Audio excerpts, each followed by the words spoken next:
Thank you so much for coming tonight to hear Sheri and celebrate the launch of our book. So really glad, really honored to have you to celebrate. We were originally planning a...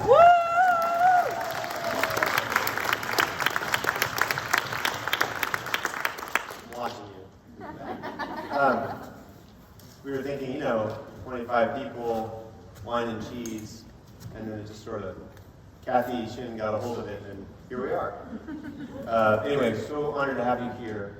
I'm Ole Jorgensen. For those of you who don't know me, I'm the head of school here, and honored to be co-author with Sheri Glucoft Wong.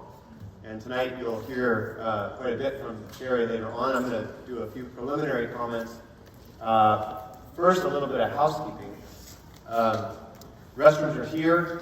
Once we get rolling, we're going to roll, so there won't be an intermission. If you need to do your business, it's right in the lobby there, right around the corner.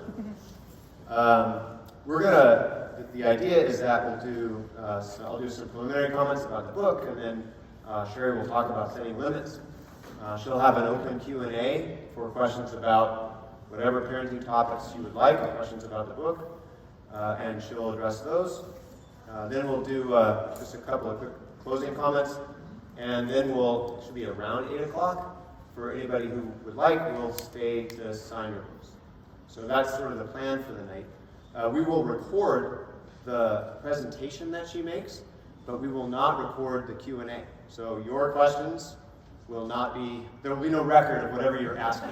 Feel free to share your dirty parenting laundry with the world. It stays here, right? So there's that. And before we start, I also want to, as this event grew and grew, a small army of people contributed to making tonight possible, led by, I mentioned her already, I don't know where she's sitting, right here, Kathy Shin. You want to just wave, Kathy? Thank you so much. Kathy's our Director of Marketing. The whole advancement team pitched in, the business office team, our custodial team, our IT team is standing right over there. Thank you, Buck. Super grateful for all the people who made this happen. And our parent association, we have a whole bunch of parents who are helping tonight. And Jennifer Belante in the back is the president. She can wave.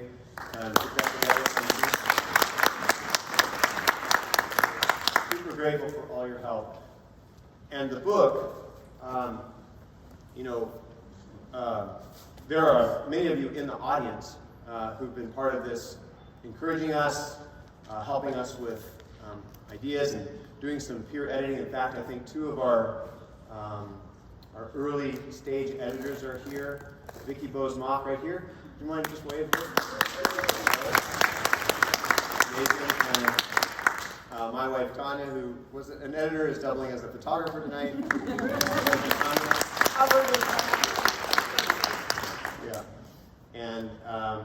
And so thank you for all the support in making it happen. The book came to be. This is people ask us, how do you do your big jobs and still write books? Well, this took 9 years to write, so it wasn't overnight. In 2013, I was, as the head of school here, and I'm looking at Vanessa Galante, who was a teacher at the time, and probably will remember this. I was dealing with a parent who was confused about the social world of children in such a way that he was casting children in an adversarial way, and it was really, really hard for me to help.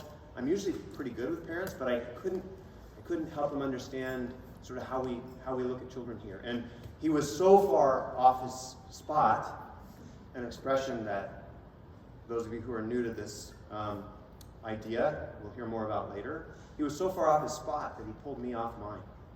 And this went on for about 6 weeks, and it became a real crisis. And so I asked the heads of school that I respected around the Bay Area, several of them, what would you do? And they all said the same thing: call Sheri. So go ahead and you Google Sheri Glucoft Wong at that time, and there was nothing there, right? She doesn't have a website. She doesn't have any online presence. Of course, in 2013, it wasn't quite as big as it is now. But And the reason, the truth is that she does 100% of her work by word of mouth, and she's booked for months. And everybody knew her but me. So I called Sheri.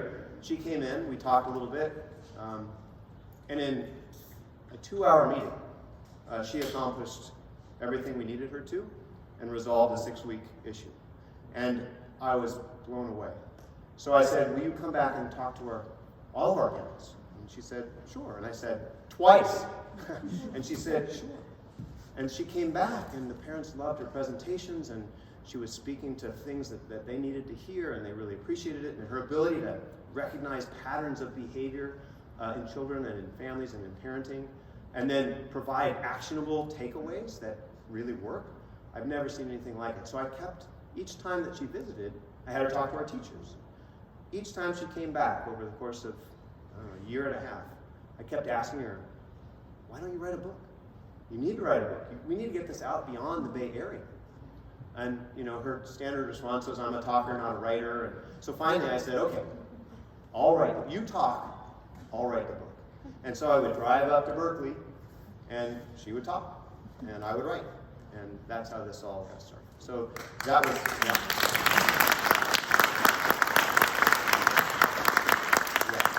So to be clear, the book is Sheri's life's work. And my job was to try to take what she does, what she's about to do as a presenter, and try to get it onto the page.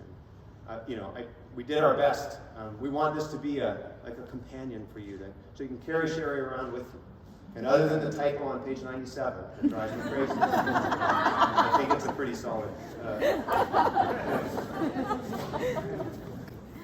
So on that note,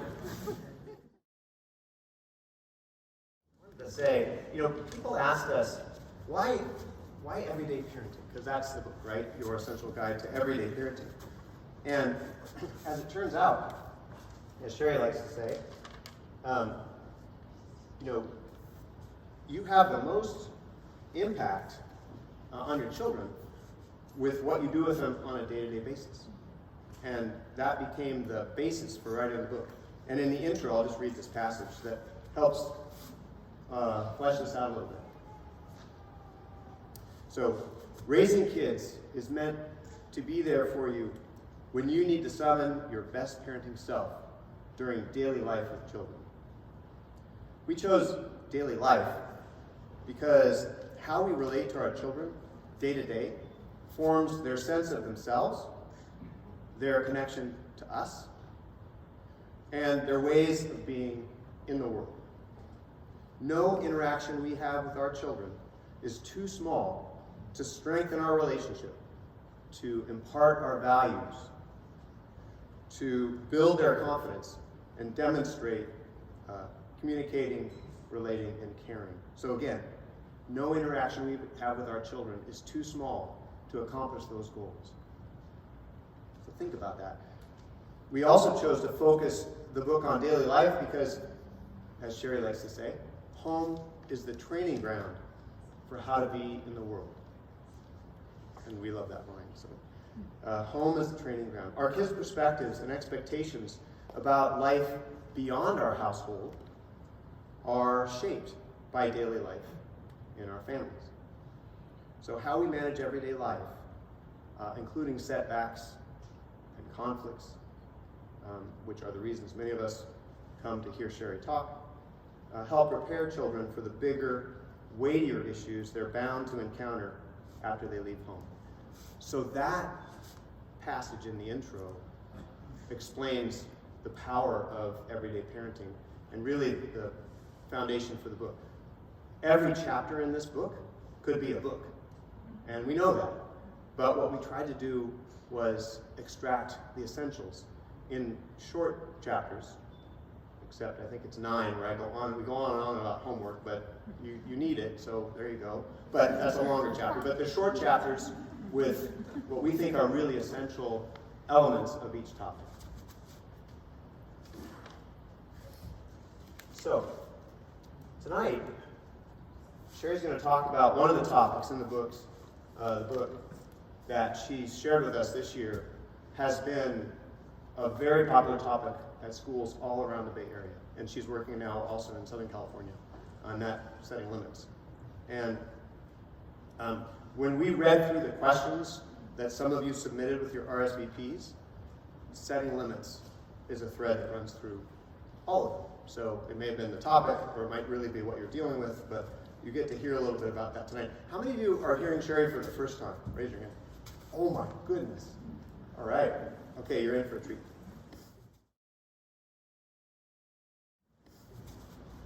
In our invitations, we had a section of the book about setting limits that I'm going to read. What parents consider misbehavior is often kids simply trying to figure out how the world works. It's our children's job to wonder what happens when they try on different behaviors, and it's our job as parents to give them clear responses.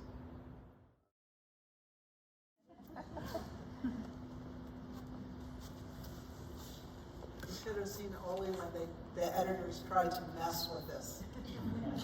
He wouldn't have any of it. It's his favorite. I love this, yeah. Okay, the waffle chart. The way parents handle limit setting in everyday life helps children understand what's important and what isn't. And this is an example of that, the waffle chart. Okay.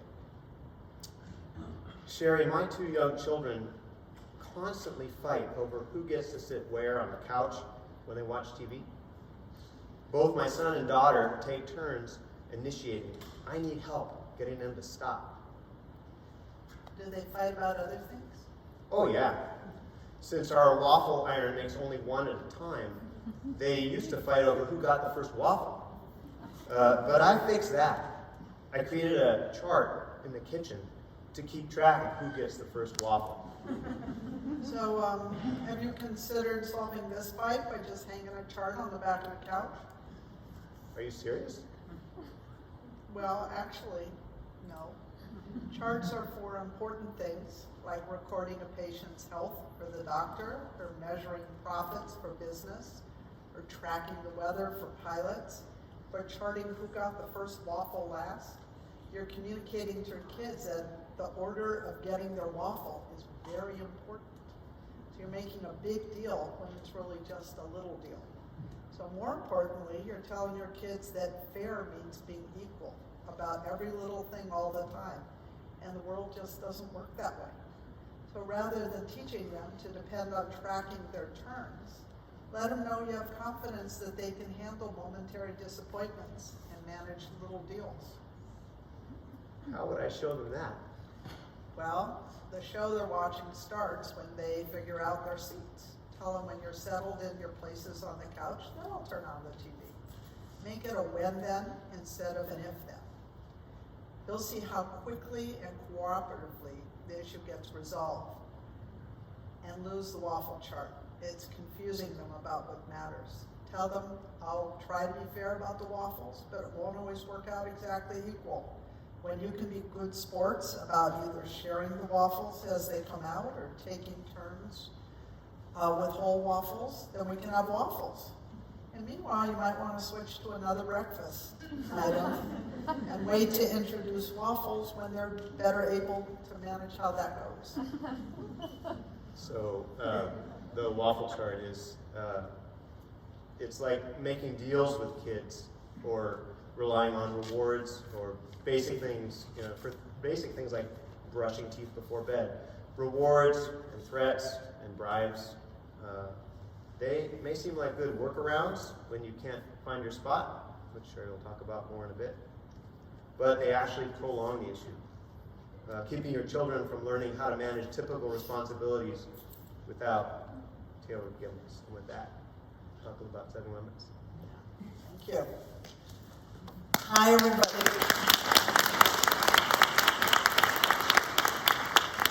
I am so happy to be with you here tonight. So, my topic is setting limits, but I do want to tell you that that name sometimes is confusing to people about what we mean by that.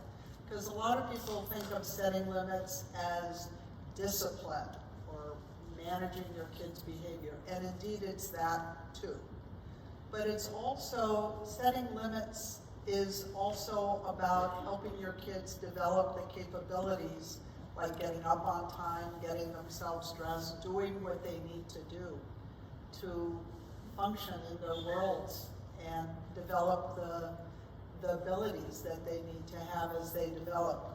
So we're both encouraging them to take care of themselves, to relate well, to participate in the family, the household, and the world, to get with the program. That we're teaching our kids that. And we also are helping them contain their impulses and reflexes until their own self-control comes more online. I was about to say fully online, but I'm not sure that's happened for any of us. I also want to say, I want to talk a little bit about parents, why parents sometimes hold back on setting limits. So I just want to tell you, I've been in this field a long time, and early on, people used to ask me to speak on discipline.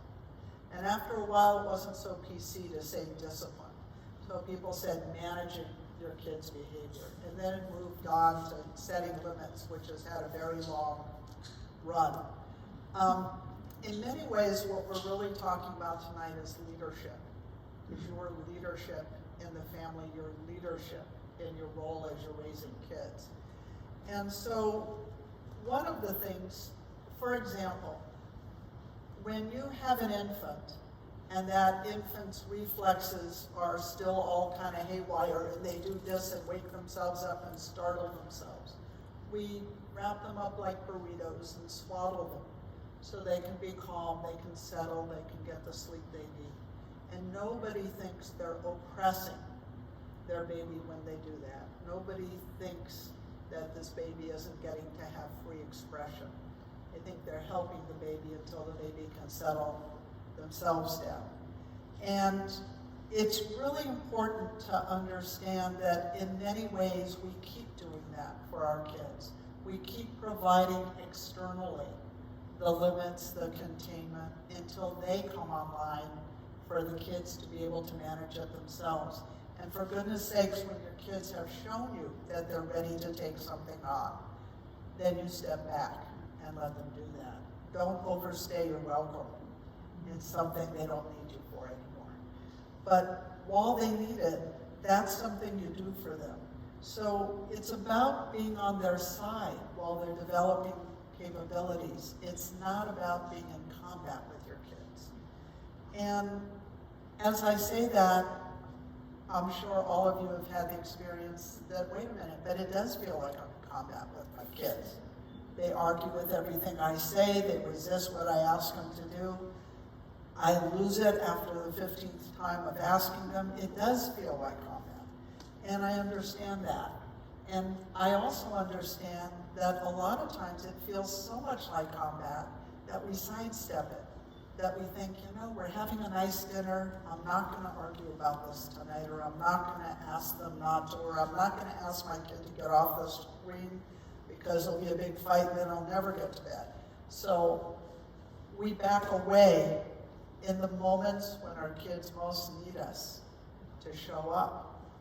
And the funny thing is, when our kids are pushing to figure out how the world works, and we avoid letting them know that, they think, who are you and what have you done with my parents? They just get confused, and it prolongs that process of them understanding this is how it works. So I also want to say that some parents back off because they don't want to be authoritarian. They don't want to have their kids feel like they're being controlled. They like the idea of their kids having self-expression and being independent.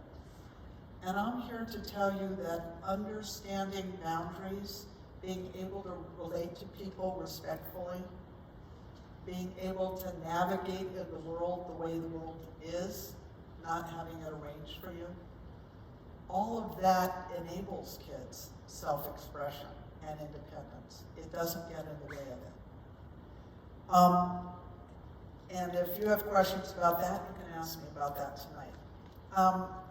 I also want to tell you something that some of you may not know. which is children, by and large, are walking around thinking their parents are rational. I know it's hard to believe that, but they do. They're walking around, they think that you're rational. So they try to make sense of what you're doing. So like with the waffle chart, you're having a fit because your brother got the waffle first, and you wanted the waffle first, and your dad's referring to a chart to prove who got the waffle first. That kid thinks, oh, that's how the world works. Everything is always fair, there's a chart about everything, and that's how, and they never develop the capacity to be agile about things like that, because that's what they expect. And those of you who teach, do I have teachers here? Raise your hand. You get a lot of kids coming to school, and they have those expectations. Wait a minute, where's the chart? I thought I was going to get to do this first, or have that role in the play. I don't think you looked at the chart. So I think. Go home and throw all my charts away. Exactly. Everybody's going to go throw their charts away, she was just saying. So here's the other thing. When we as parents are consistent and predictable rather than parenting by whim, which a lot of us do a lot of the time, and believe me, if my kids were here in the audience, they'd be laughing their heads off. Like, oh yeah, you talk. I remember when you did this by whim. We all do this, okay? So when we're inconsistent, our kids have to figure out, well, wait a minute, then how does it work? Because this time it worked like this, that time it worked like that. So they go about investigating. And if you'll remember the passage Oli read, that they're trying to figure it out. So the more investigating, the more of what you call misbehavior. You want to spare them and spare yourselves that by being clear with them. So the question is, how do you do that, right? So here's one thing you can do, is mean what you say. Say what you mean. That is easier said than done, I know. But I had a mom come tell me one time that once her 8-year-old son gets in the bath, there's no getting him out of the bath. And I said, well, what happens when you tell him to get out of the bath? He won't get out. And I said, are you sure you're being clear about it? She said, I was clear all 10 times last night. And I said, only 10 times? Yeah, he got out after the 10th time. And I said, why do you think he got out after the 10th time? I was fed up. I said, what if you had started with the same clarity you had at number 10 in the beginning? She said, how would you do that? So I'm about to tell you. Actually, let me show you. How many of you have trouble getting your kids out the door in the morning, ready for school in a timely way into the car? Great, thanks for being honest. How many of you have trouble getting your kids to bed at night, getting ready for bed, into bed, lights off, not cheating with the screens and phones? Great. How many of you have trouble around meals, getting people to come, do their share, bust their dishes, treat each other respectfully, have a conversation at the table, you know, the stuff you want for me?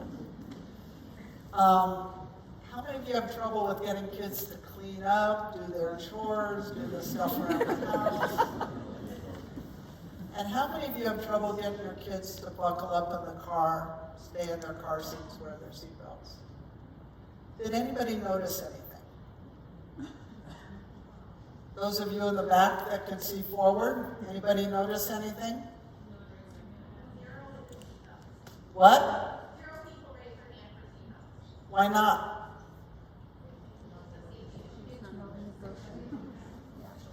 Why not?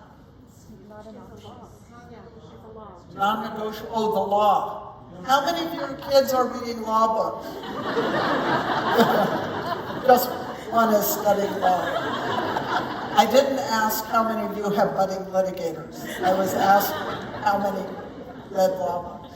So it's not from reading the law books. Non-negotiable, what does that mean? It means you mean it.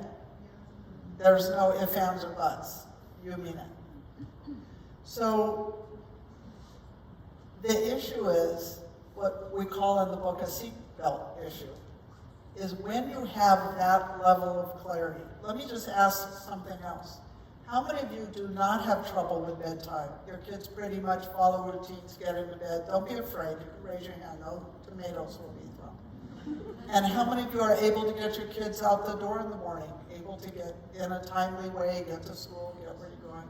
So the people who get their kids to bed at night are ready to be off duty, are clear their kids need the sleep. They have that kind of seatbelt clarity inside. The people that get out the door in the morning have to be somewhere at a certain time. They have that clarity. We all have clarity about certain things. There is no family I've ever seen in my practice that has come to me and said, I have no control of my kids, they're really out of control and all that. I start to ask questions to look at what is working. And there are always things that are working. And those are the things the parents have clarity about. What you want to do is take that clarity and apply it to the areas that aren't going so well. Now, that is also easier said than done. And one of the reasons why that's easier said than done is that it's hard to take things on or let them go. Like you can't, you just aren't as clear about everything as you are about seatbelts or about the things you're clear about. So I'm going to talk about that in a minute. But I do also want to say that being on your spot, this is the seatbelt issues are what we call being on your spot.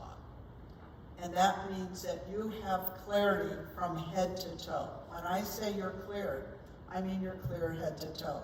Your brain, let's take seatbelts, says all the research shows that kids are safer when they're buckled in. There's just no question about that. So your good judgment, all the thought and mindfulness that goes into that is on board.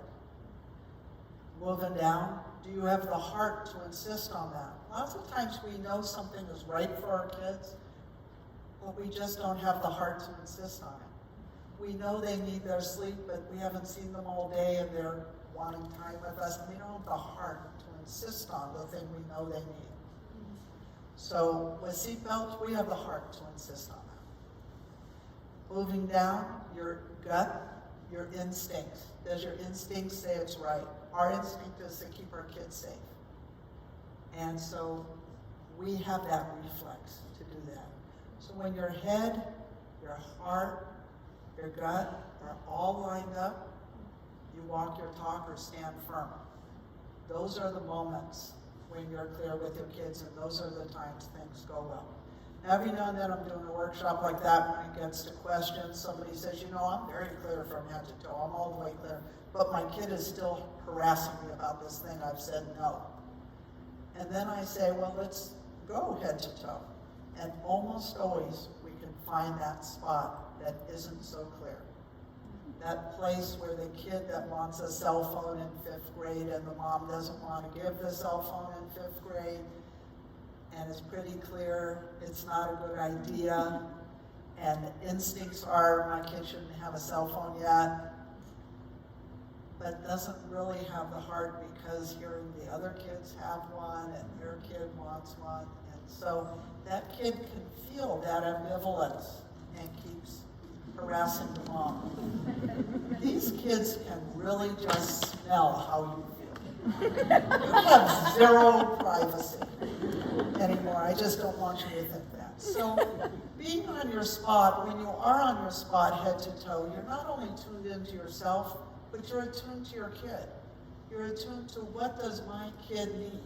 My kid might need a little more time with me tonight because it has been a while and I have been working hard. And maybe just 15 minutes together tonight in a cozy way is going to make a difference.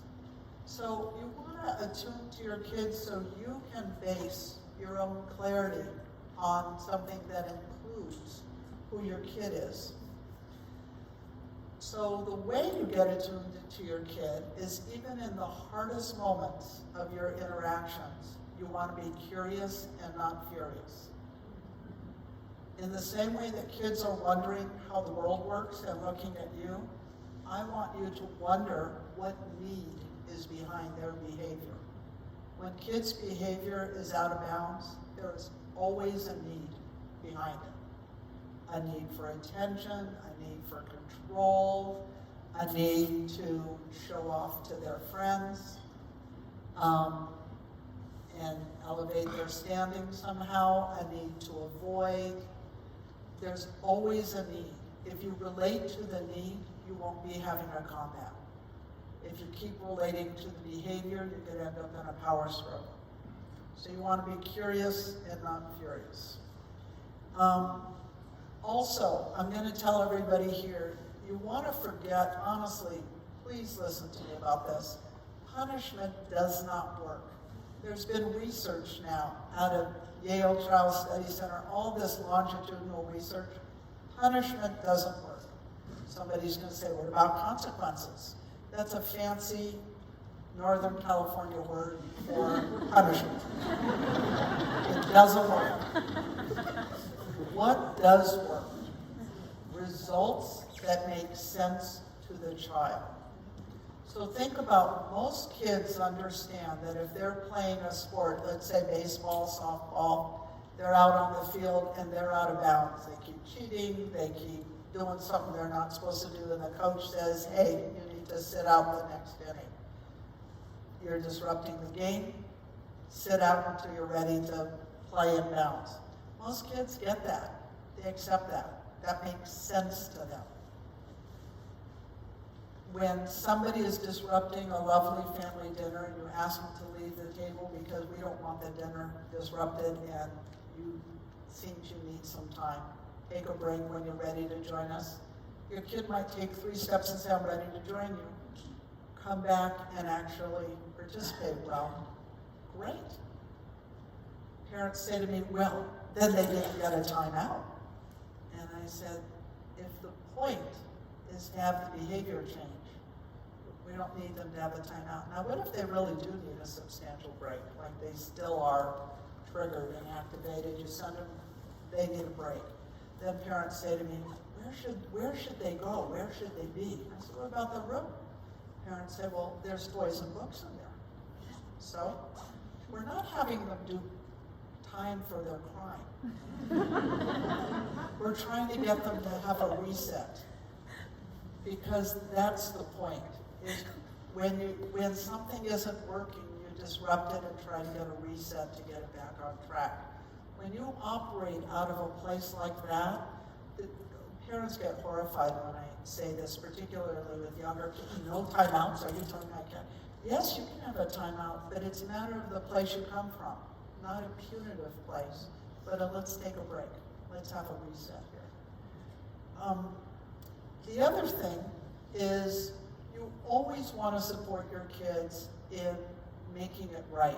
When they do a misstep, if they spill something, they help clean it up. If they've hurt somebody, they make it right with them. I don't care about formally using the word sorry.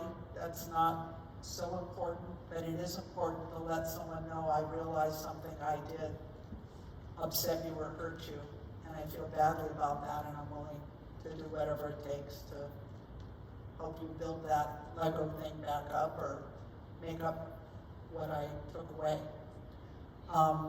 That part's important.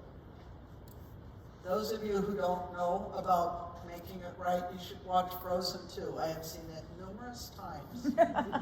And one of my favorite lines is, what do you do when you mess up? You do the next right thing.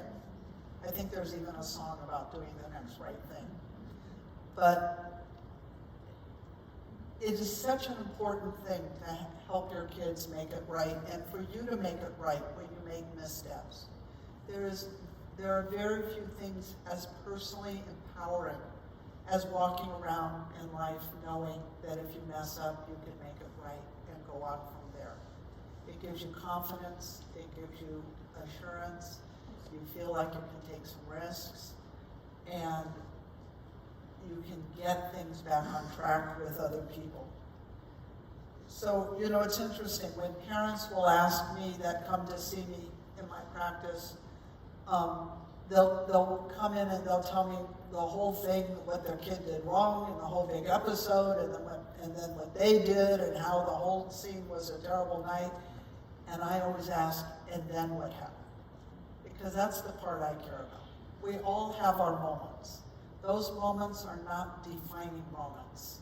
They're just moments. And even periods we have where our kids are going through phases, or we aren't defining phases or stages. They're just what's happening then. And the more you can look to, then what can we do? Where do we go from here? That's kind of the key to resilience. So I want to talk a little about one thing, is that often when we're setting limits with kids, we are doing it because we're already so annoyed and pressed and triggered and upset that we are not often our very best selves. So I want to talk about some of the things that don't work and what to do instead. And I have to talk about nagging, or as Owen calls it, being in the nag zone. And what is the nag zone? The nag zone is this gray area where something isn't so important that you stop everything, make eye contact, and make clear it happens and follow through. But it's not so unimportant that you don't mention it and let it go. It's that thing you do when you're on the fly, walking through the room, say it to the back of your kid's head. It's that thing you say 15 times half-heartedly because you don't expect anything's going to happen anyway, and here it is again. So nagging is not a good thing. It pollutes the environment, very not good for the home environment. And the other thing is, and this is very important, you lose credibility with your kids. They don't think of you as somebody who means what you say. And so the woman who takes 10 times to get her kid out of the bath, by the third time the kid is saying, I've got 7 more times till I have to get out of the bath. Right? These are the inadvertent messages we're giving our kids by the way we handle things. So take it on or let it go for now. If you let something go, just say, this isn't the moment I'm going to take this on, so I don't need to mention it. When I am ready to take it on, then I'll bring it up. And then I'll already be at the place I need to be. I'll be on my spot. I want to talk about losing it. We all lose it with our kids. Some of us lose it chronically. Some of us lose it with our partners chronically. Many of us forget in daily life, in everyday life, that we are talking to the people that we love the most in the whole world. We wouldn't talk to anyone else that way. We just talk to our kids that way, our partners that way. And I want you to really think twice. These are the people that you love and value the most in the whole wide world. So it's worth taking a moment, do your inventory, find your spot, and get clear before you talk, so that all that other stuff and that frustration doesn't leak out, because it's an inside job when you're not clear and you're so thrown. It's an inside job to figure out what's going on for me. What do I want? Can I let this go, take it on? What am I going to do with that? Threats. Oh boy, as scary as it is to think I might be telling you to take away timeouts, the idea of giving up leverage. You mean I can't take the iPad away? You mean I can't ground them? You mean I can't say you won't get to this if you don't do that? I am saying, and we say in the book very clearly, that we understand that parents appreciate leverage and feel desperate for it sometimes because you just don't feel like you can have an impact another way. But another way to think about it is rather than thinking that you're in a power struggle with your kid and in combat, you're looking for that leverage. Go back to the way the world works and let your kid know this is how it works. When you're ready for bed, we can have story time. When there's enough time left over, we get to have a few books. When there isn't time left over, we have to go right to bed. When you've done your chores, you can go to the party. When homework is done, you can have your screen time. How different does that sound? That if you don't hurry up, there won't be any stories tonight. If you don't do your chores, you're not going to that party. If you don't do your homework, you can't get on the screen. See the difference in the energy? One feels so unkind, you don't feel like you're on the same side, and the other, you're on the same side. You and they would like them to have homework and then screen and get ready and then stories and chores and then fun, business and then pleasure. You're on the same side. It's just the way the world works, that some things have to happen before other things. It's just how it is. And as a bonus, when your kids do get to school and hear that when this is finished, we can do that, it's familiar to them. It's predictable to them. And it goes better for them. So, this is the easiest fix of all. If there's one thing you'll walk out from tonight with to make a difference, it's this. How many of you are threateners? If you don't this, then I'll this, come on, raise your hand. Threateners out there. Easiest fix in the world. You change all your if-thens to when-thens. Just change. Instead of if-then, say when-then. If you take that moment to stop and change every if-then to a when-then, it just shifts. It's like a chiropractic adjustment in the family. And things go better. So, on to another couple of topics, and then I want to get to your questions. How many of you have kids who just can't handle disappointment very well? They just don't do well when things don't go their way. They have trouble with disappointment. Come on, raise your hands. How many of you are married to someone who doesn't do real well with disappointment? How many of you have trouble with disappointment when it doesn't go your way? Okay, so here's the truth. In spite of how our kids and we and spouses may sometimes behave, disappointment is not an event, it's just a feeling. Many of you dread your kids' disappointment because you think it's going to be an event. If we bring up this thing and they want to have it and we say no, there's going to be a meltdown. If my kid sees that their sibling has a party bag and they don't have one, we're going to have a scene. Hide the party bag. These kinds of feelings are problematic because the way life works, we don't always get everything we want. Things don't happen the way we wish they did. They don't happen the way we expected them to. It rained when we were going to have a picnic. That stuff happens. And the way that kids learn to manage those feelings is by having experience with it. I personally feel, although I can't substantiate this with science, but I'm pretty sure that everybody is born with a disappointment muscle that just needs to be exercised so that they can use it and manage disappointment. The problem is these days, so many parents get in the way of their kids having disappointments. They hear that their kid got disappointed. My kid thought this was going to happen, then that happened, big tragedy. You can't believe how many schools get phone calls about my kid was upset because this happened or my kid had this feeling. The reality is you should be grateful when your kids have those feelings because it's happening on your watch and you can lead with empathy. You can say, oh, I'm sorry, I know that's hard or that's sad, and oh well, maybe next time. Tomorrow your friend will play with you. Next time you'll be the one that gets to go to a party. Maybe. We're not keeping a chart about this.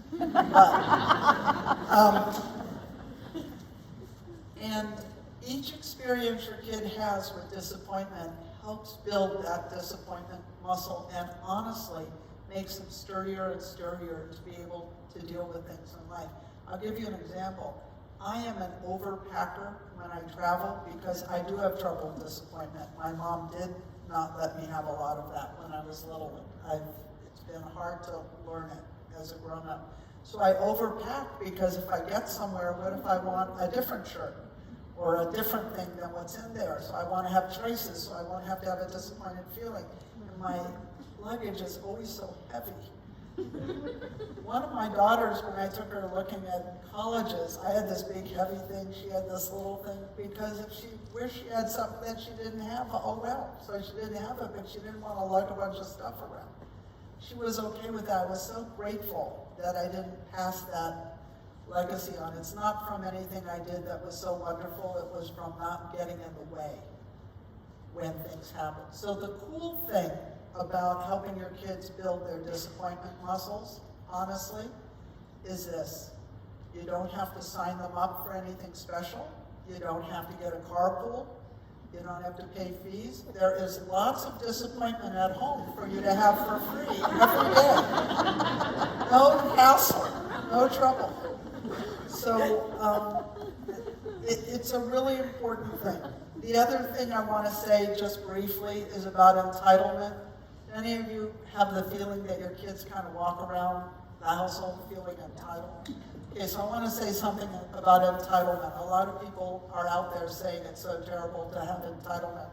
I don't think that's true. I think entitlement is like cholesterol. There's good entitlement and bad entitlement.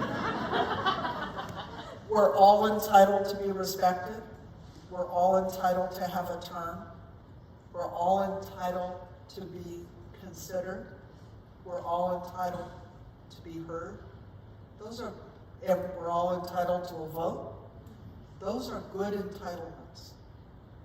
Bad entitlement is I get to have what I want at everyone else's expense. I always get to be first at drinking fountain. I get to hog the ball because I'm a good player at other people's expense. That's not good entitlement. And so the part that's a problem when kids have the not good entitlement is it puts them out of sync with the rest of the world. No one else out there is going to appreciate that. And what you want to do is have your kids appreciate what they do have, and they can even have longing for some things they don't have. Longing's an okay thing, and figure out how they're going to get there. But I think that having good entitlement without the bad entitlement part is the basis for kids being both confident and grateful. And you want your children to be grateful. There's all of this research on gratitude being the basis for happiness. And I'll tell you why I think that is. For example, I encourage all of you, I'm sure one of the first ways that you set limits, that you shaped your kids' behavior was with manners. Please and thank you. They wanted more milk. What do you say? Please. You give it to them. What do you say? Thank you. Thank you is so important, not because your kids need to learn the manners your grandmother had, but because saying thank you is the way we metabolize that somebody did something for us. Somebody considered us. Somebody extended themselves for us. And that's how we metabolize feeling cared about. So when we say thank you, we take in, we mattered to somebody. When I'm driving and somebody lets me in, I do the wait. And because in that moment, I mattered, that I wanted to change a lane mattered to somebody, and they let me in. I mean, that's an awesome thing these days. So I appreciate it. So I just want to say that we're not just getting kids' behavior, supporting their behavior to make life better for us at home, but so your children have well-being in the world, and that you have a well-being in your family. So as your kids are growing and developing over these years, so is your role as a parent. And while we hope that your everyday parenting is getting the attention it deserves, because it is the stuff that shapes who your kids are, it's also important to keep the big picture in mind. So when your kids are little, they can't do very much when they're born. And you have to monitor and supervise their every move when they're little, just to keep them safe. At a certain point, they begin to take things on themselves, and you back off a little bit. So you are less monitoring their every move, and you're a little bit more like I would say like a middle manager, where they're kind of watching their own stuff and you're kind of guiding from a few steps back. And after a while, they don't need that guidance either. They're managing the different areas of their lives, and you're just standing back there overseeing the whole picture. You're the CEO while they manage all their departments. And eventually, if your communication is clear and open, if you've stayed on their side, if you've said if then instead of when then, if you got rid of your charts, you may get the best job of all, which is a seat on the advisory board. And that is the best job of all because it's tenure, unlike the other ones. So, what that means, though, is for you to step back and step away and step in when you need to, step back when you can, shows that you have confidence in your kids, confidence they can handle disappointment, confidence that your guidance has value and matters. And if you can have that confidence in them, they'll have that confidence in themselves. So it says, as your kids grow and become more independent and capable, you step back, but you don't step away. Ultimately, parenting from your spot across your children's first 18 years lays the foundation for a lifelong relationship with them. What you hope for, after all, is that once they're off in the world and no longer dependent on you, your kids will still want you to be part of their life, and they'll want to be part of yours. So, wherever you are on your parenting journey, as you move through the years, including the home stretch, which is a ways off for some of us, and beyond, take every opportunity to keep communication open and to strengthen your bond with your kids. It's never too late.